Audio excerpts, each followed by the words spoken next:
Salut tout le monde, j'espère que vous allez bien. Aujourd'hui je reviens pour ouvrir mon premier tag Dolien.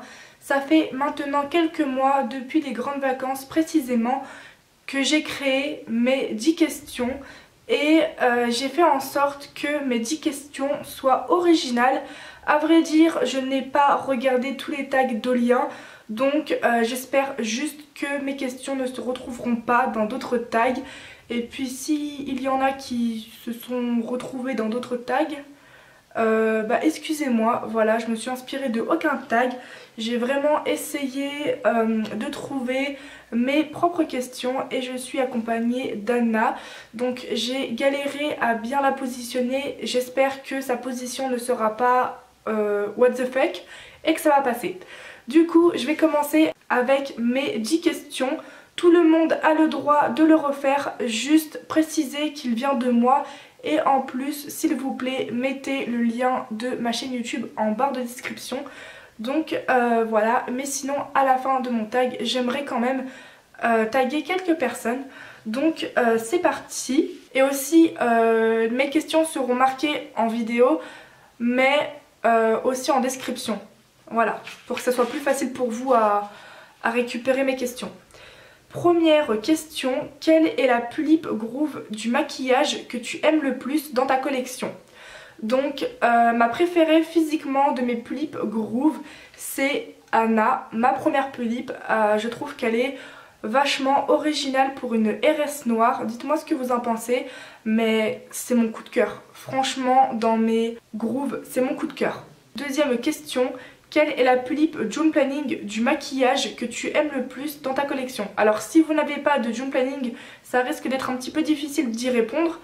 Vous ne pourrez même pas y répondre, donc désolé pour ceux qui n'ont pas de June Planning. Mais ma préférée physiquement, j'adore Cheria, c'est un coup de cœur. Ensuite, troisième question, y a-t-il quelque chose de nouveau que tu aimerais créer pour tes dolls que tu n'as pas encore fait?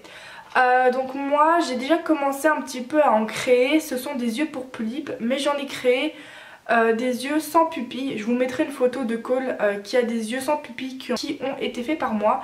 Et j'aimerais faire mes propres yeux, donc avec une base de boutons pupille noire transparent pour après peindre mes yeux. Il y a plein de doliennes qui font ça et franchement j'aimerais beaucoup faire mes propres yeux, voilà. Quatrième question, si oui, y a-t-il une poupée dans ta collection qui incarne un personnage d'anime, manga, film, série, etc. que tu as? Alors cette question n'est pas très originale mais pourquoi pas. Du coup oui, j'ai Sébastien, mon Taeyang Sébastien Black Circus. Il reste en fait Sébastien Michaelis dans la 3e saison de Black Butler. Caractèrement c'est le même, physiquement c'est le même. Bon bien sûr il a une wig fur donc ça fait pas trop les cheveux de Sébastien dans l'animé. Mais sinon il incarne toujours physiquement et aussi caractèrement et aussi au niveau de la personnalité Sébastien de Black Butler. Et j'en ai une autre, alors c'est pas vraiment un personnage d'une série mais c'est Louise. Elle est très fortement inspirée physiquement et caractèrement du personnage de Catherine Pierce dans la série The Vampire Diaries.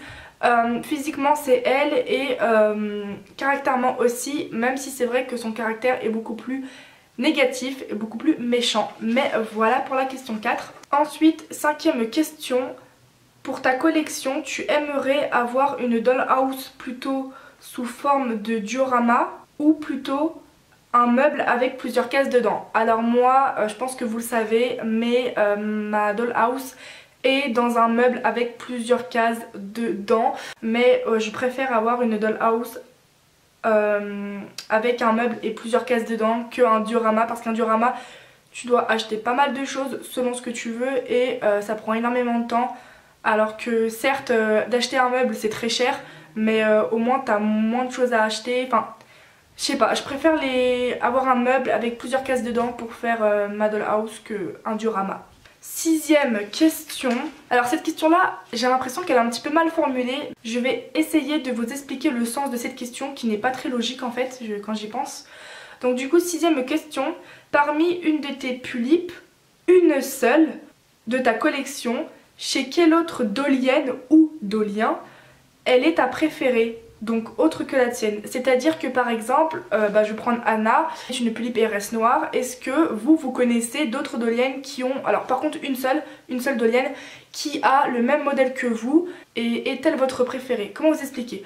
Moi Anna c'est ma préférée de mes Pulipes Groove, et par exemple chez Petite Akemi, ma Pulipe préférée chez elle, c'est la Pulipe RS noire. Et donc on a un modèle en commun qui est la Pulipe RS noire, et ma Pulipe préférée chez elle c'est la Pulipe RS noire.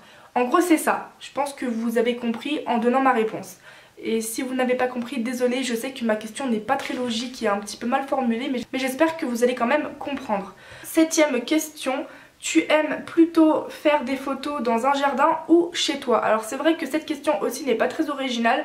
Je pense qu'on va à peu près tous répondre pareil. Je préfère faire des photos en dehors que en intérieur, parce que faire des photos en extérieur, donc dans un jardin, je sais pas, c'est plus beau que de faire des photos chez soi. Après si vous êtes très fort pour faire des photos chez vous avec une bonne luminosité, de bons accessoires, de belles poses de votre Pulipe ou de votre Taeyong ou peu importe la poupée assimilée que vous prenez en photo, il n'y a pas de souci. Mais c'est vrai que moi je suis plus forte pour faire des photos dehors, et j'ai plus d'imagination pour faire des photos dehors que de faire des photos en intérieur. Donc je préfère faire des photos dans un jardin. 8e question, tu penses que la passion pour les dolls, tu peux la continuer vers environ quel âge? Moi je sais que ma passion elle va pas partir aussitôt. Je pense que déjà je vais atteindre les 30 ans et que j'aurai toujours cette passion là. Pour moi il n'y a pas vraiment d'âge précis, mais comme la question c'est quand même de donner un âge selon vous, à quel âge la passion peut-elle encore être présente? Moi je dirais, ouais pareil, je pense qu'on peut avoir notre passion jusqu'à 30 ans à peu près. Après c'est vrai, vers 40 ans, 50 ans, c'est rare qu'il y ait des doliennes qui continuent. En général celles qui ont 40 ans ou 50 ans voire plus, ce sont des dames qui travaillent à Jolie Doll ou à Créadol ou ce genre de boutique. Mais sinon je ne connais quasiment pas de doliennes qui ont plus de 30 ans et qui continuent la passion. Du coup voilà pour la question numéro 8. Je vais passer à la 9e question. Donc 9e question, en photographie tu admires qui et est-ce que tu aimerais arriver à son niveau? Là c'est vraiment dans la photographie, ce ne sont pas dans les montages vidéo ou ce qui concerne la vidéo, là c'est vraiment dans les photos. Moi j'admire 2 personnes, mais les 2 personnes je les admire pour 2 choses différentes. Moi je suis fan, et elle le sait, de Petite Akemi. Je suis trop fan d'elle. Du coup en photo il y a Petite Akemi et il y a aussi Didi Tisdélien. Ces photos sont magnifiques, faut qu'on se le dise. Du coup je vais vous mettre 2 photos de Petite Akemi. Voilà, je vous mettrai le lien de la chaîne de Petite Akemi en barre d'informations puisque je donne des photos à elle. Pour Didi Tisdélien je n'ai pas pris de photos, mais regardez son Flickr. Donc je vais vous dire pourquoi j'adore leurs photos, tout ça. Donc déjà Petite Akemi, ce que j'aime chez elle c'est que premièrement, moi quasiment toutes ses photos sont magnifiques. Comment elle prend la doll, c'est surtout comment elle met la doll en valeur, comment elle la photographie, comment les poses qu'elle donne à sa poupée quoi. Enfin c'est magnifique, je surkiffe, et les décors derrière la Pulipe sont magnifiques. Voilà. Du coup ça c'est ce que j'aime chez Petite Akemi sur quasiment toutes ses photos. J'ai de gros coups de cœur dans ses photos. Didi Tisdélien, ce que j'aime chez lui c'est que il fait des mises en scène incroyables. Il a plein de décorations, il a plein d'objets et il en fait des mises en scène à sa sauce, à ce qu'il aime quoi. Et je trouve que c'est magnifique. Moi, même si j'aurais autant d'accessoires, je veux dire, je n'arriverais même pas à faire ce qu'il fait. C'est vraiment très beau. Donc voilà ce que j'aime dans leurs photos, et voilà les 2 personnes que j'admire en photographie, mais j'admire plus Petite Akemi. Du coup dernière question, la 10e. Pour la doll que tu aimes le moins dans ta collection et que tu n'as pas de sentiment et d'attachement envers cette poupée, si on te propose 160 € pour l'acheter, serais-tu d'accord? Moi la poupée que j'aime le moins dans ma collection c'est Semira. Honnêtement oui, je serais capable de la vendre, et si on me propose 160 € pour me la payer, il n'y a aucun souci, j'accepte. Voilà, donc voilà, la vidéo est terminée. J'espère que mon tag vous aura plu, que mes questions auront été originales, et j'ai hâte que les gens reprennent mon tag, j'ai hâte de voir vos réponses, et donc voilà. j'allais couper la vidéo alors que j'ai failli oublier un gros détail parce que j'en ai parlé en début de vidéo. J'aimerais taguer des gens, même si tout le monde peut le reprendre, si le tag vous intéresse. J'aimerais taguer Linou, Poutsi, Soumire, je sais pas trop qui d'autre taguer. Mais voilà pour les personnes que je tag